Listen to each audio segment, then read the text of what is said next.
Hello everyone, welcome to Sleepy Classes. आप सबको teachers day की बहुत शुभकामनाएं। हमारे कल्चर में गुरु का बहुत एक इम्पॉर्टेंट महत्वपूर्ण रोल है।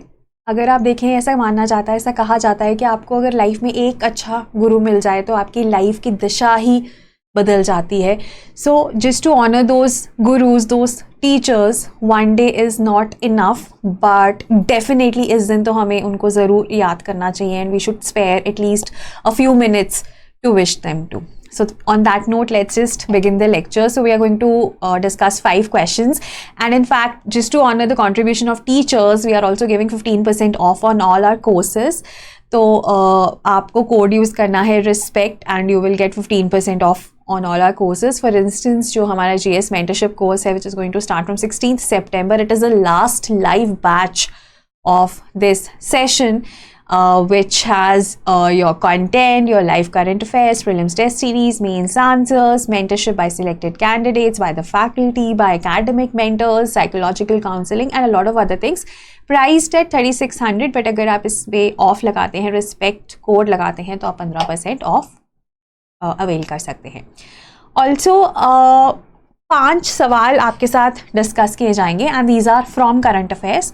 And once you done with this video, just put out your score in the comments. ठीक है, बाकी कोई भी कंसर्न है वो भी आप मुझे कमेंट्स में पूछ सकते हैं। तो ये करके सवाल सॉल्व करेंगे।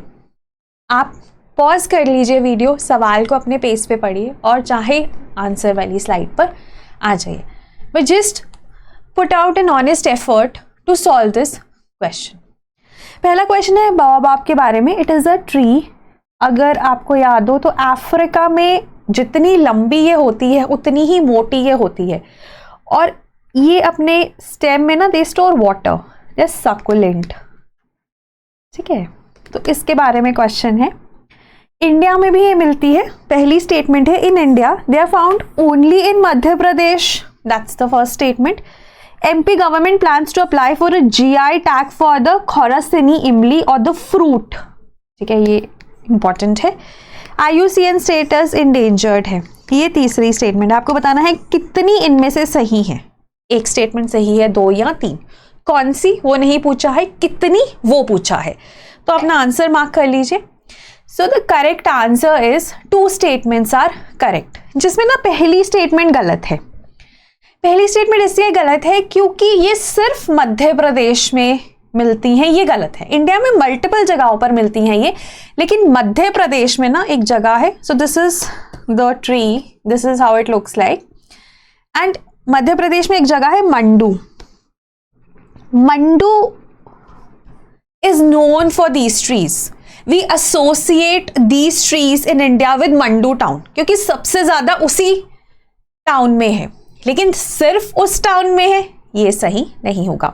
और ये ना अपने फ्रूट के लिए फेमस है, जिसके ऊपर GI टैग अप्लाई करने की भी बात की जा रही है MP गवर्नमेंट, एंड इंडेंजर्ड है।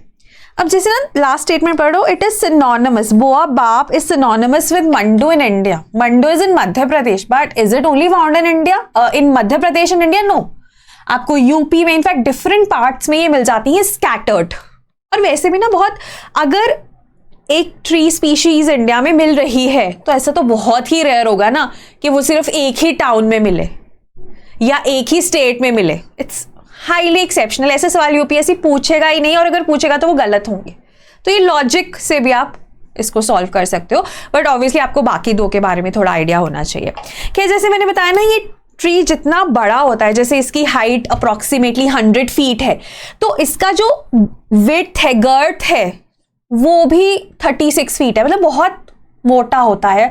और ये ना it is able to hold approximately 1 lakh litres of water in its bark, in it's trunk.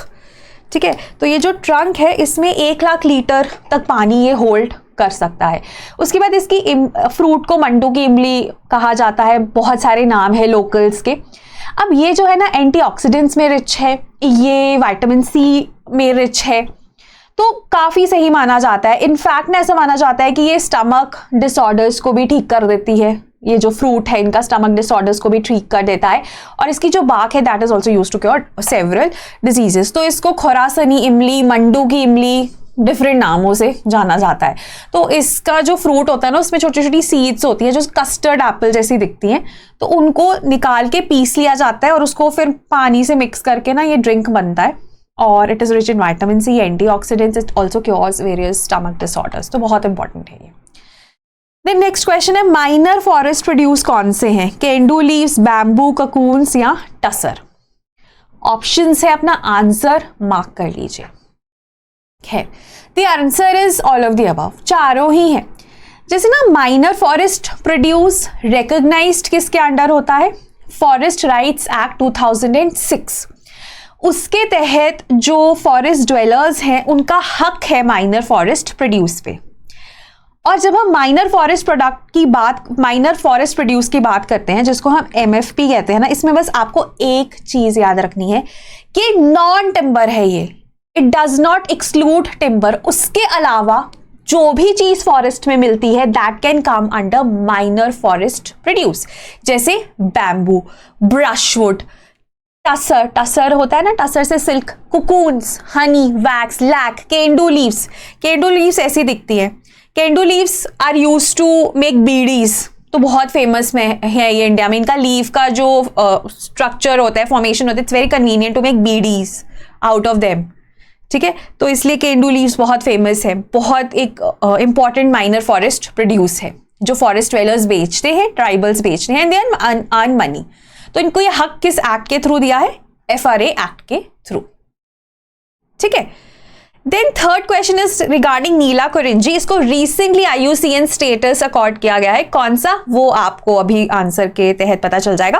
पहली स्टेटमेंट है, ministry of environment has listed it under schedule 3 of the wild life protection act of 1972। यहाँ पर ना confuse मत होना, 2022 और 1972 में दोनों ही यूज होती हैं। इसका जो ब्लूम है हर साल होता है, it's IUCN status is endangered. आपको बताना है कौन सी इनमें से सही स्टेटमेंट है। Oh sorry, it should be incorrect. ठीक है, ये इनकरेक्ट होना चाहिए, करेक्ट नहीं होना चाहिए, इनकरेक्ट होना चाहिए, नहीं तो करेक्ट से आंसर नहीं आएगा, इनकरेक्ट होना चाहिए। तो आपको बताना है कौन सी इनमें से स्टेटमेंट्स इनकरेक्ट है। जैसे इसमें इनकरेक्ट ही लिखा हुआ है। हाँ, तो the correct answer is 2 and 3 are incorrect. पहला सही है, schedule 3 of wildlife protection act of 1972 में। तो मुझे कमेंट्स में बताओ 2022 की जो wild life protection act amendment act है 2022 की, उसमें कौन से शेड्यूल में होगा ये, मुझे कमेंट्स में बताओ। तो ये स्टेटमेंट सही है। It takes place every year नहीं, 12 सालों में एक बार होता है, ये इसकी खासियत है। दूसरी खासियत क्या है? नीलगिरीज का नाम इस फ्लावर के ऊपर है।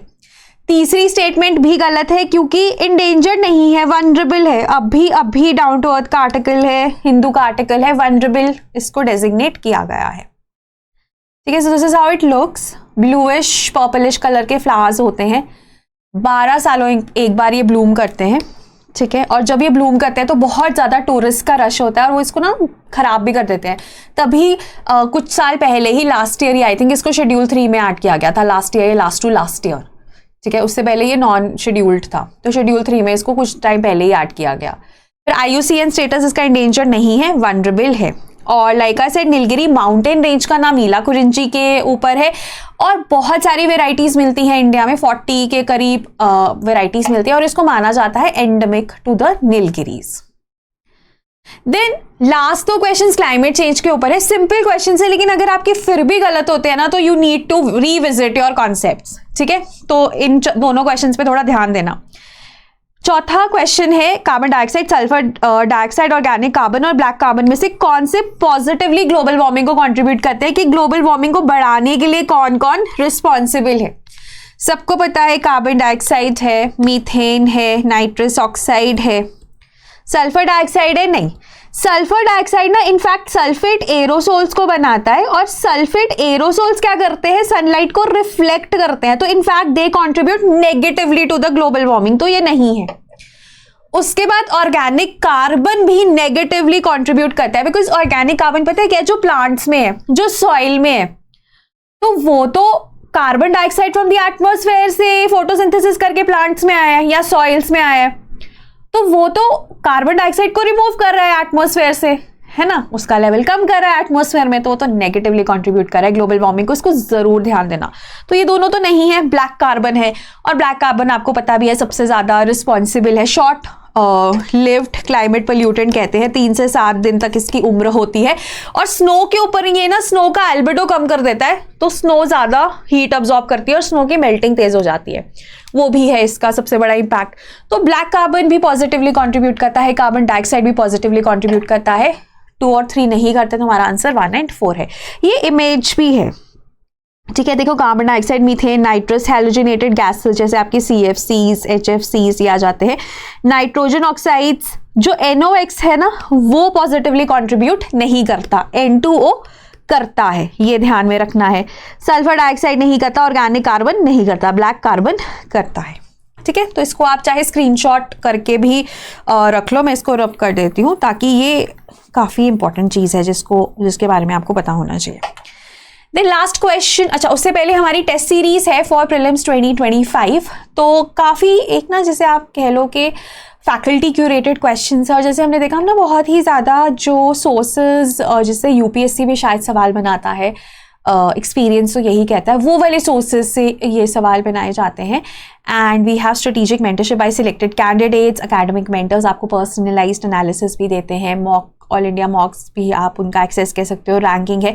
तो ये सब चीज़ें हैं एट ओनली 4950 और इस पर भी अभी 15% ऑफ होगा, तो आप अभी खरीद सकते हैं ये।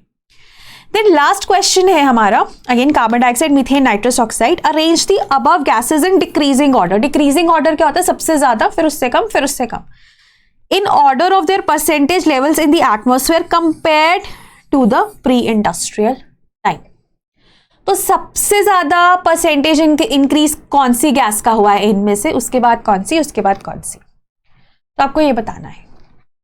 कार्बन डाइऑक्साइड की अगर हम बात करें ना, तो 280 ppm से 420 प्लस ppm हो चुका है।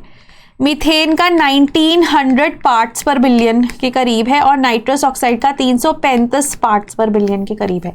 ये कुछ 700 था, इसका मुझे एग्जैक्टली याद नहीं है, यहाँ पर आपको आंसर में मिल जाएगा वैसे, बट इसका आंसर पता है क्या? मीथेन में सबसे ज़्यादा इंक्रीज हुआ है, followed by carbon dioxide, followed by nitrous oxide. So the answer is a. तो नहीं ये देखो, हाँ यहाँ पर ना बहुत अच्छा दिया हुआ है, 420, 19, 23, 335। तो सबसे ज़्यादा इंक्रीज हुआ है मीथेन में 264%, followed by carbon dioxide, followed by N2O, ठीक है।